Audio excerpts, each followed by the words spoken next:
The Lexus LX570 and Toyota Land Cruiser Prado 250 represent two approaches to luxury and capability. The LX570 delivers unmatched opulence with a powerful V8 engine, premium materials, and advanced tech for a first-class experience. On the other hand, the Prado 250 offers Toyota's signature reliability, bold new design, and enhanced off-road capabilities with a modern twist. Both are exceptional SUVs, but which one fits your lifestyle better? अस्सलाम वालेकुम, मेरा नाम है जहाज़ेब हाशमी और ये है Lexus LX570 2016 model और ये है नई वाली Prado 2024 मॉडल। इन दोनों गाड़ियों का कंपैरिजन बनता तो नहीं है, लेकिन प्राइस पॉइंट के लिहाज से ये गाड़ियाँ करीब ही हैं। और जो भी बंदा इस गाड़ी को आके देख रहा है वो ये कह रहा है कि इतने पैसे में तो मैं LX570 ले लूँ, तो इसलिए इस गाड़ी का कंपैरिजन बनाया जा रहा है ताकि आपको आइडिया हो कि अगर आप 6 या 7 करोड़ का बजट लेके निकलते हैं तो आपके लिए कौन सी गाड़ी बेस्ट ऑप्शन है। आप इतने पैसों में ये गाड़ी लें या फिर पुरानी LX ले लें या फिर 2021-22 की LC300 सीरीज ले लें। तो ये रहा कंपैरिजन, लेट्स गेट स्टार्टेड।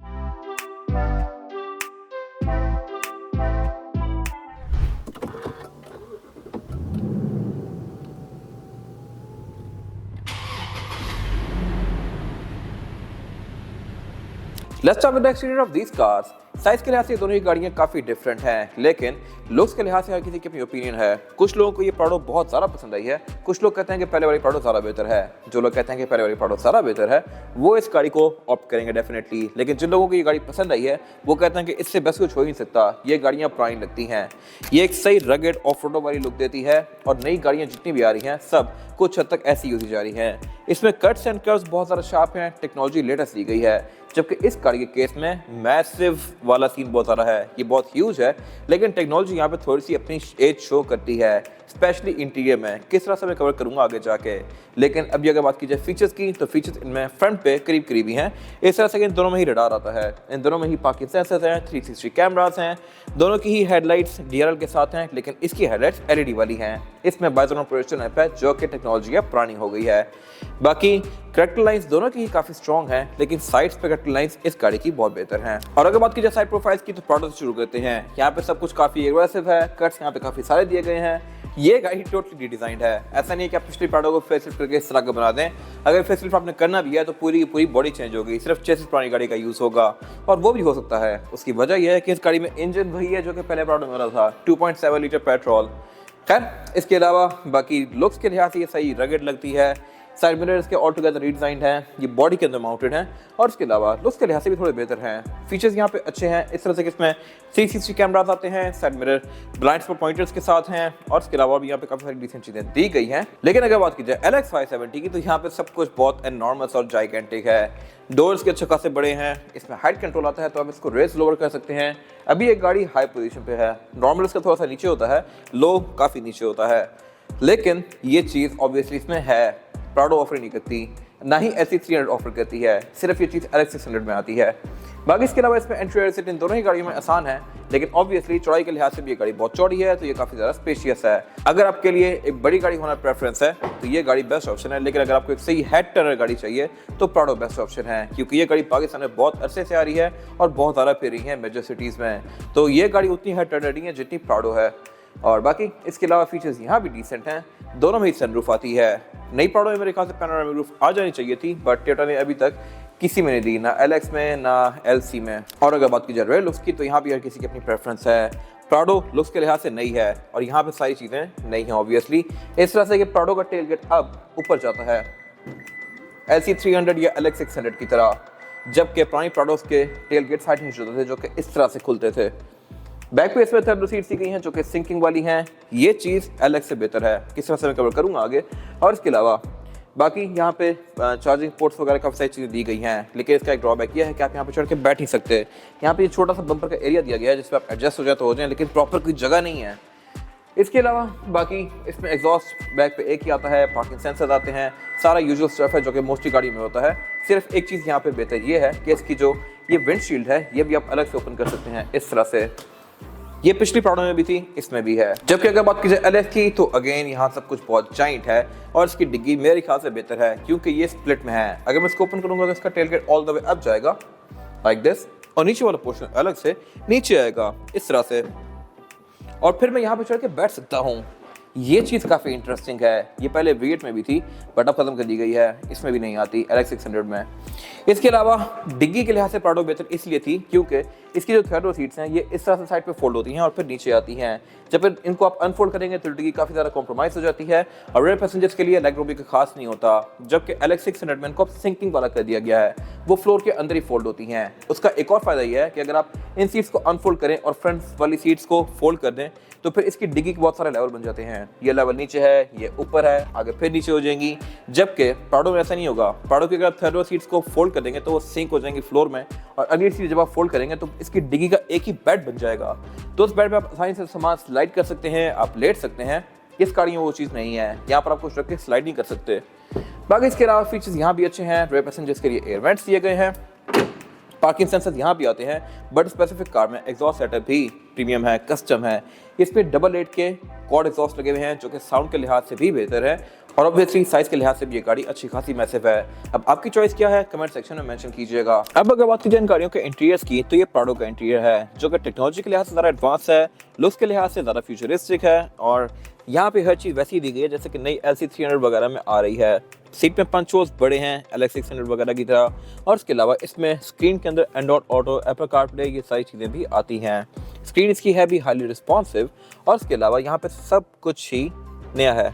इस तरह से कि इसका जो मीटर है इसमें स्क्रीन है LX 600 की तरह, थीम्स भी इसकी काफ़ी हद तक उससे मिलती जुलती हैं और इसके अलावा मीटर में ये गाड़ियों को बहुत सारी चीज़ें शो करवाती है जो कि ऑब्वियसली LX 570 में नहीं है क्योंकि LX 570 का मीटर स्क्रीन वाला है ही नहीं। उसमें एक छोटी स्क्रीन दी गई है 4.2 इंचेस की जो कि आपको बेसिक चीज़ें शो करवाएगी। तो ये गाड़ी वहाँ पर नंबर ले जाती है। फिर स्टीयरिंग व्हील इसका पूरा ही लेदर स्टिच्ड है और ये स्टीयरिंग व्हील हीटेड है, तो यहाँ पे टाई है लेकिन डिज़ाइन के लिहाज से ये ज़्यादा बेहतर और नया है।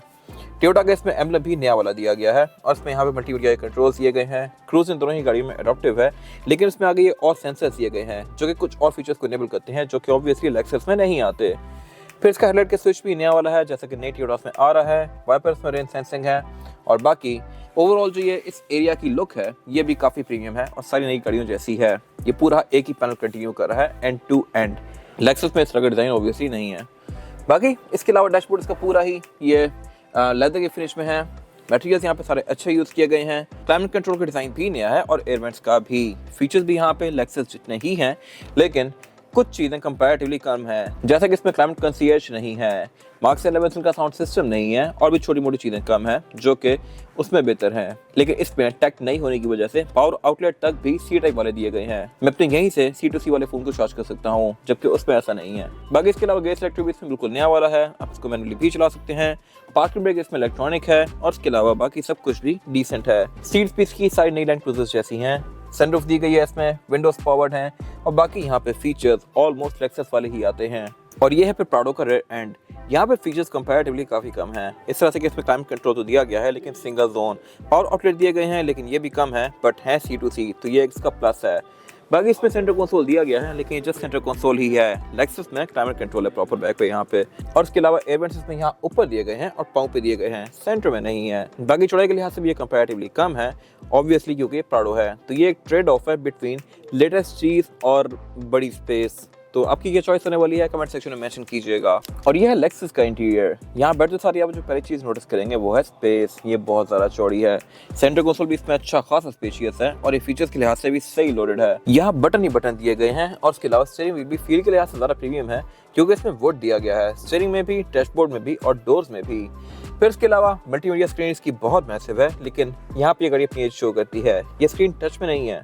इसको यूज़ करने के लिए नीचे यहाँ पे ट्रैक पैड दिया गया है, आप इसको यूं यूज़ नहीं कर सकते, तो ये एक अनोइंग चीज़ है। और इसके अलावा इसका जो मीटर है ये भी आपको थोड़ी सी एज शो करता है। मेरे ख्याल से मीटर काफ़ी खूबसूरत है बट इसमें क्योंकि स्क्रीन नहीं है तो ये थोड़ा पुराना पुराना लगता है।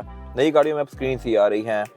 फिर इसके अलावा बाकी सब कुछ यहाँ पे काफ़ी टॉप नॉच है। पैडल शिफ्टर ये गाड़ी ऑफर करती है, क्रूज कंट्रोल इसमें भी आता है और इसके अलावा सेंटर में इसकी लेक्सस की क्लॉक दी गई है, तो अगेन ये क्वालिटी ज़्यादा शो करवाती है। बट अगेन ये गाड़ी तकरीबन 9 साल पुरानी है तो यहाँ पे ये गाड़ी थोड़ी सी मार खाती है। बाकी इसके अलावा क्लाइमेट कंट्रोल इसमें 4 जोन है लेकिन इसमें एक फीचर एक्स्ट्रा है क्लाइमेट कंसीयर्ज, जो कि मैंने पहले बताया था। ये बेसिकली ये करता है कि अगर लेट्स सपोज मैंने टेम्परेचर 30 कर दिया है तो ये गाड़ी खुद ही यहाँ से हीट भी ऑन कर देगी, सीट्स का हीटर भी ऑन कर देगी और स्टीयरिंग का हीटर भी ऑन कर देगी। यानी कि मैं सिर्फ एक फीचर को टच करूंगा लेकिन बाकी सब कुछ उसके हिसाब से एडजस्ट हो जाएगा। तो ये है क्लाइमेट कंसीयर्ज। और इसके अलावा साउंड सिस्टम भी इसमें प्रीमियम है मार्क एंड लेविंसन का। फिर इसके अलावा पार्किंग ब्रेक यहाँ भी इलेक्ट्रॉनिक है, जस्ट ब्रेक होल्ड नहीं है, वो मेरे ख्याल से इतना मैटर नहीं करता।